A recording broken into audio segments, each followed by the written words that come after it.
兄弟们又来活了，看起来是大活，这一次一定要抓住机会。大众 EA888 明星发动机，有人说看见它就头痛，但是我看见它我就笑，不整几千下来都对不起这款发动机。接下来我们看一下这款人见人怕的发动机报修的是什么故障。启动后发动机故障的点亮，然后我们看一下故障码是 P2188 燃油系统过浓和 P2015 进气管风门位置传感器信号不可信。听说这两个故障码，很多人修着修着就买站票跑路了。今天我也挑战一下，实在不行把女徒弟给记了。首先我们来看一下数据流，这个数据流在142组。进去以后我们可以看到台速状态下进气风门的位置是 9.4， 这个肯定是不对的。接下来我们踩一下油门，看一下位置会不会变化。我们踩会变化，说明传感器应该是没有问题，但是这个进气风门实际位置还是有偏差的，按照我的经验应该是有漏气的现象。接下来我们到发动机这里来看一下，加油门的时候真空鼓变化大不大？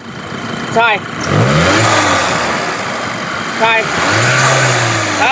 真空鼓变化还是挺明显的，而且我们现在观察这个发动机也是非常的平稳的。那这样子是不是说明就肯定是进气管问题？更换进气管是不是就可以解决问题了呢？但是我告诉大家，如果这个时候你就草率的去换进气管，可能故障还是得不到排除。接下来我说的这一点很多人会忽略掉，大家看一下这个位置是它的真空分配阀，这个管子上应该有一个绿帽子的，但是这个绿帽子因为长时间在高温的状态下，它很容易就老化掉了，然后就会自然脱落，导致这个位置漏真空。虽然它很小，但是也是漏，这样就会导致加速的瞬间进气翻板位置有所偏差，电脑检测到进气翻板打开的位置达不到要求，于是它就报故障码。由于我这里也不习惯备货这个绿帽子，所以我用一根牙签把它堵起来。接下来我们再去看数据，同时也给大家推荐一下这个施耐夫经典的工作灯，非常的好用，不是新款买不起，而是这款经典版更有性价比，支持7天无理由退货，需要的直接点击视频下方的链接带走。牙签大法用上了，接下来我们来看一下，好像是不太管用，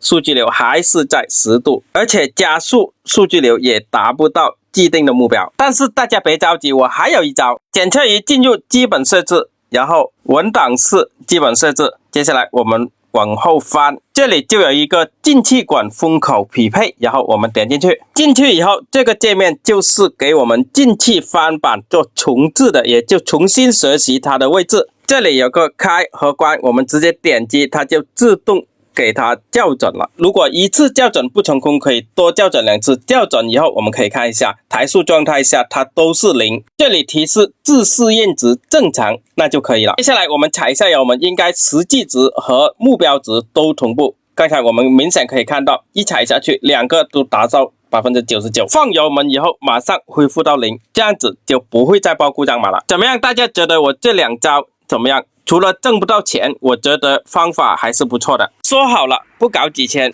对不起这个发动机，所以建议大家不要学我，只要报这个故障码，进气支管一定得换。别问我为什么，因为它真的坏了。